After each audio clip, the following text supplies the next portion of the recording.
अज्ञानता की तरफ ले जाता है। ऐसे धर्म को मत मानिए। आपको वो कौन सा धर्म मानना है आपको कि जो कर्म पर आधारित है, कर्म पर आधारित है वही धर्म है। बाबा साहब ने तो 3 बातें कही आपको, संगठित रहिए, संघर्ष कीजिए, शिक्षित बनिए।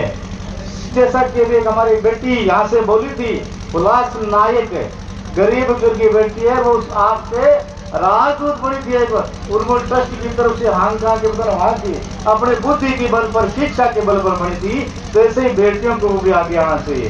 जहां तक राजनीति का मतलब है कि जैसा कि अभी पूर्ववक्ताओं ने कहा था कि राजनीति में हमें जब तक हम संगठित नहीं होंगे, हमारे, क्योंकि बाबा साहब ने कहा था कि मैंने आपको एक ऐसा अधिकार दिया है कि आज के बाद जो राजा होगा रानी की कोख से नहीं होगा। राजा पैदा होगा तो ढोलकी से निकलेगा। राजा कहाँ से निकलेगा?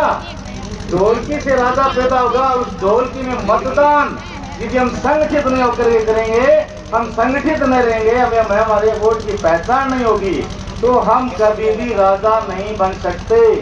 हमें आप क्या बनना है? राजा बनना है। राजा बने तो वोट की पहचान भी हमें करवानी है। छोटा सा उदाहरण दे रहा हूँ कि एक बार जो गांव था, सारे मेंढक थे, उन्होंने तय किया कि अब चुनाव आने वाले हैं, हम में से एक नेता चुना जाए तो चुनाव लड़े। सभी मेंढक आपस में बात करने लगे, सभी कहने लगे मैं राजा बनूंगा, मैं राजा बनूंगा, मैं चुनाव लड़ूंगा। समझौता नहीं हो पाया, समझौता नहीं हो पाया। अंततः वो किसी दूसरे के पास गए, उदाहरण के मामले शिव जी के पास गए। शिव जी से बोले महाराज हम तो एकता नहीं हमारे में, हम हमारा नेता चुन नहीं सकते, अतः आप हमें कोई नेता चुन के दे दीजिए।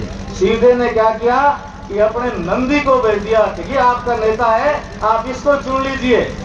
नंदी गया और जाके बैठा तो मेंढक उसकी कोई पूंछ के नीचे दब गया, कोई सींग के नीचे दब गया, कोई पेट के नीचे दब गया, सारे मेंढक मर गए। अब शाम को वापिस सभा बुलाई और मेंढकों ने कहा क्या भाई साहब बहुत गलती होगी, हमने दूसरे को राजा बना दिया, तो क्या करें? तब दोबारा महाराज के पास लेके दूसरा बना दो।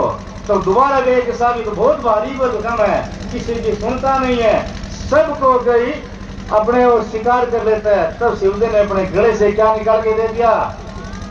सांप निकाल के दे दिया कि ये ले दो। आप क्या करोगे?